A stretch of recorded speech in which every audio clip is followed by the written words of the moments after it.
नमस्कार, कसे आहात तुम्ही सगळे? तुमच्याकडे बघून बोलत नाही.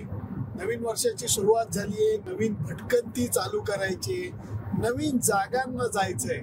त्यामुळे अगदी जानेवारीच्या पहिल्याच आठवड्यातल्या काही दिवसांमध्येच मस्तपैकी भटकंतीला बाहेर पडलोय. अंदाज जर का समोर दाखवा तुम्ही, अंदाज तुम्हाला येईल, कारण कोल्हापूरच्या रस्त्यावरती पुण्याहून मी लागलेलो आहे. परंतु फार पुढं जायचं नाहीये.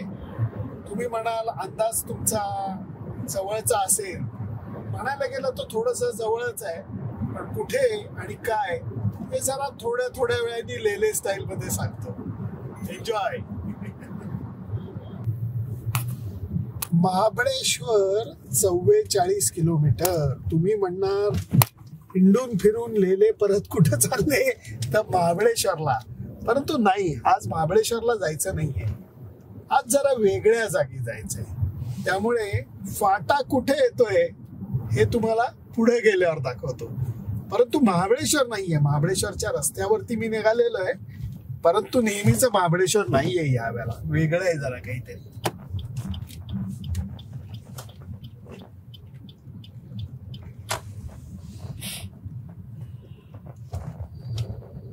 वाई थोडस मागं पडलंय. सह्याद्रीचे कड्या कपाऱ्या दिसत आहेत. महाबळेश्वर लांब वरती आहे आणि धोम धरणाच्या बाजूनी मी चाललेलो आहे. नवीन निसर्ग, नवीन जागा, नवीन एक्साइटमेंट. हे दाखव. या इथं जायचंय आज. निसर्ग स्पर्श. डोंगराच्या कुशीत वसलेलं निसर्ग स्पर्श.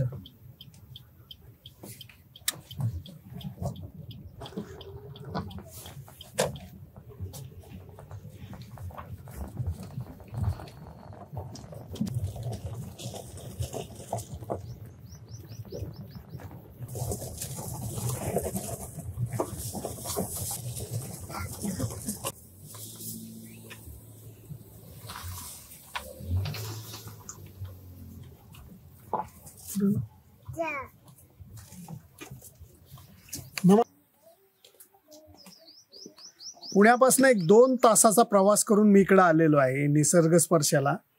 आणि आम्हाला फॅमिलीला एकत्र राहायचं होतं. माझ्या 2 मुली, माझी पत्नी, माझी नात. म्हणून जरा वेगळ्या ठिकाणी आहे. या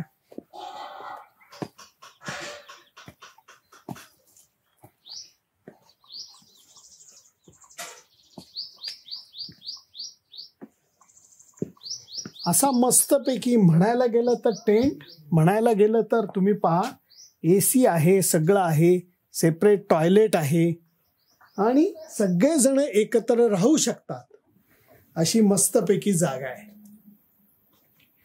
काय वाटतं? मस्त आहे, भारी. जरा वेगळं काहीतरी. दरवेळेला टिपिकल चकाचक रिसॉर्ट, चकाचक हॉटेल हे मला पसंत पडत नाही. थोडंसं निसर्गाच्या जवळ गेलं की जरा जास्त आनंद मिळतो. म्हणून वाई जवळच्या, धोम धरणाच्या जवळच्या अशा या निसर्ग स्पर्श रिसॉर्टला मी आलोय. देशी झाडांची लागवड यांनी मस्तपैकी केलेली आहे. छोटीशी अशी लॉनही मेंटेन केली आहे. राहण्याची जी स्टाईल आहे ती म्हणायला गेलं तर टेंट आहे, पण हे टेंट चांगलेच अत्याधुनिक आहेत.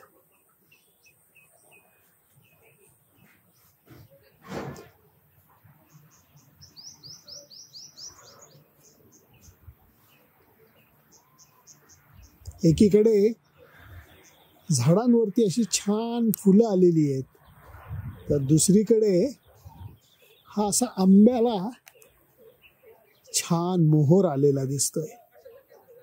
वा.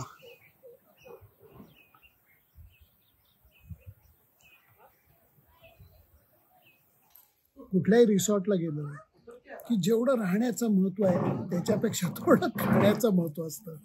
निसर्ग स्पर्शाला व्हेज नॉनव्हेज दोन्ही जेवढं इतकं मस्त आहे. तुम्ही नजर टाका. मला आवडणारी भाकरी आहे, त्याच्यावरती मी तूप सुद्धा घेतलंय, एकदम कोवळ्या भेंडीची भाजी आहे आणि त्याच्याबरोबर त्यांनी मस्तपैकी सुक्कं चिकन दिलंय आणि मेथीचं पिठलं सुद्धा आहे. म्हणजे काय खाऊ मला कळत नाहीये. त्यामुळे जरा हा जो मसाला आहे, हा मसाला वाटलेला मसाला आहे आणि हा स्थानिक मसाला आहे, त्यामुळे याची टेस्ट फार वेगळी आहे. तिखट अजिबात नाही, तेलकट अजिबात नाही, पण तरी चव. संध्याकाळ व्हायला लागते तसं तसं निसर्ग स्पर्शाचं वातावरण बदलायला लागतं. 2 मोठे टेंट ज्याच्यामध्ये मोठ्या फॅमिली, अगदी 10 पेक्षाही जास्तच्या फॅमिली आरामात राहू शकतात. मागच्या बाजूला 3 छोटे टेंट जिथे ज्यांना प्रायव्हसी पाहिजे तशा त्या सिंगल रूमच्या कॉटेजेस आहेत. खाण्याचा मस्त हॉल, ही लॉन, पण त्याच्यापेक्षा खरी मजा संध्याकाळची ही या दृश्याने मिळते जेव्हा तुमची नजर जाते धोम धरणाच्या बॅकवॉटरकडे. निसर्ग स्पर्शाच्या बाउंड्रीवरनच धोम धरणाचं पाणी हे असं दिसायला लागतं. याचा परिणाम असा होतो की जणू काही 10-20 लाख लिटरचं हे टनाचं एअर कूलिंग मशीन लावलेलं आहे. याचा परिणाम असा होतो की संध्याकाळ झाली की हवेतला गारवा हळूहळू हळू जाणवायला लागतो. दिसणारं दृश्य मात्र नयनरम्य आहे. निसर्ग स्पर्शामध्ये संध्याकाळचा सीन हा असा बहरत जातो. सूर्यास्त व्हायला आलेला आहे. डोंगराच्या माग सूर्य महाराज विश्रांतीला चाललेत. आम्ही मात्र जरा एका वेगळ्या जागी चाललोय. ऐतिहासिक जागा आहे, बघू तिथला सीन काय. पाणी बघितलं की माणसाला खरोखर मनातनं शांतता मिळते आणि ही शांतता अशी आहे की धोम धरणाचं हे बॅकवॉटर आहे. धोम धरणाची भिंत आपल्याला दिसते. दे जरा कॅमेरा इकडे, आपण दाखवूयात म्हणजे लोकांना. हे बघा, हे असं आहे धोम धरण. इतक्या आम्ही जवळ अगदी कोपऱ्यावरनं चाललेलो आहोत आणि धोम धरण इतकं जवळ दिसतं.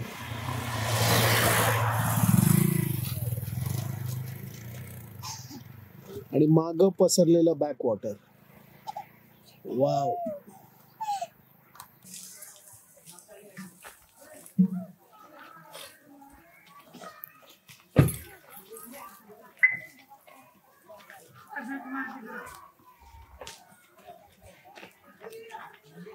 वाईपासनं हार्डली 2-3 किलोमीटर अंतर असेल. एक वेस ओलांडून आम्ही आत आलो आणि मेणवली गावात आलेलो आहे. मेणवली म्हणल्यानंतर कानामध्ये काही वाजलं तुमच्या? बरोबर आहे, नाना फडणवीसांचा वाडा हा इथं होता. इथपासनं त्यांचं वतन चालू व्हायचं.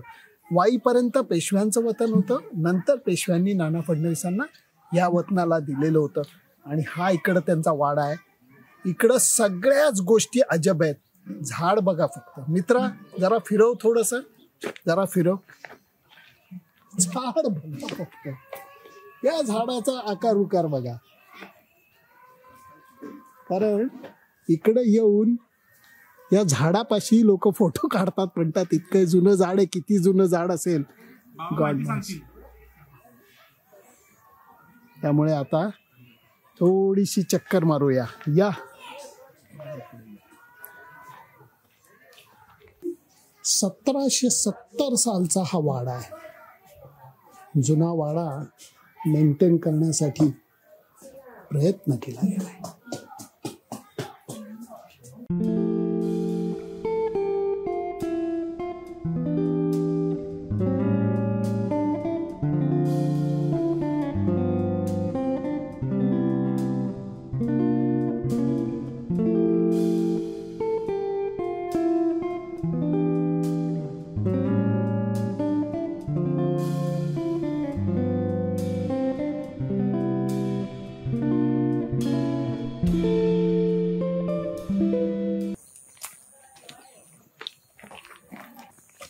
नाना फडणवीसांचा वाडा बघून मी थक्क झालो. 1770 सालची 250 वर्षापूर्वीची वास्तू इतकी आता छान रिस्टोर केली. याची अवस्था भयानक होती. आता ती छान केली आहे. इथनं अजून एका मजेदार जागी जायचंय, त्यामुळे त्यांना सांगा चला चला चला.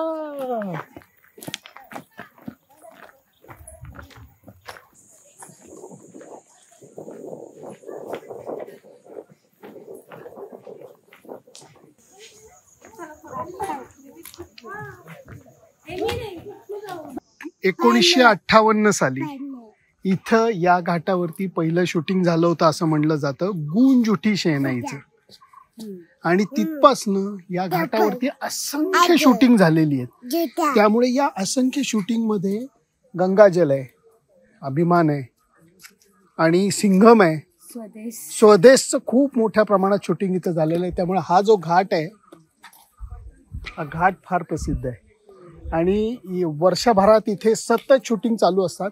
म्हणून हे सगळ्या ज्या गोष्टी आहेत या अजूनही तशा मेंटेन करून ठेवल्या आहेत. म्हणजे कित्येक सिनेमामध्ये अजय देवगण हा पाण्यातनं बाहेर येतो वगैरे, ते इकडचं शूटिंग आहे.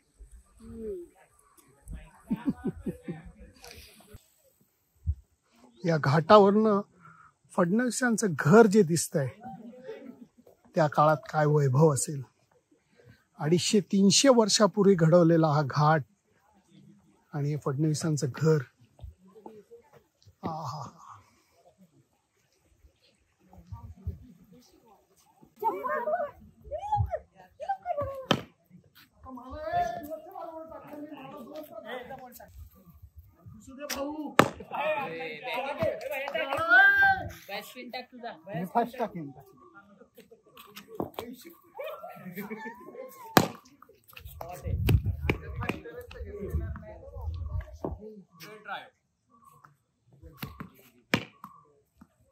Only for straight drive. Hello, last ball.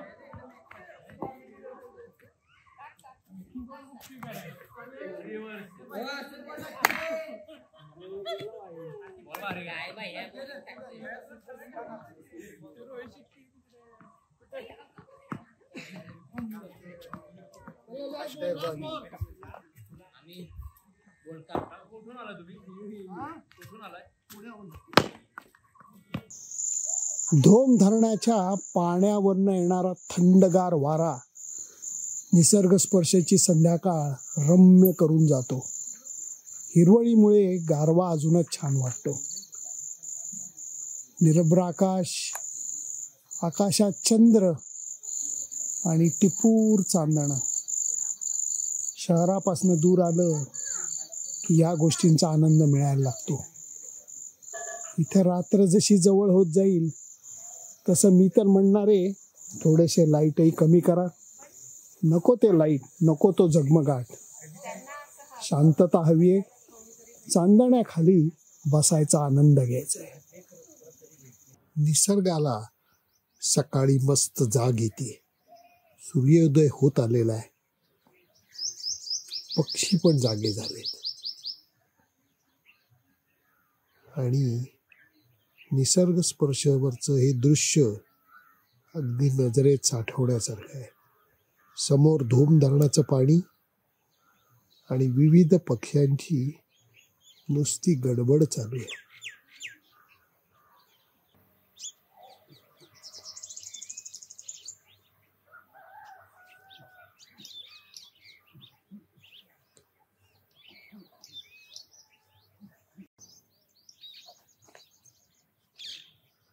आणि सूर्य महाराजांचे आगमन झालेले आहे.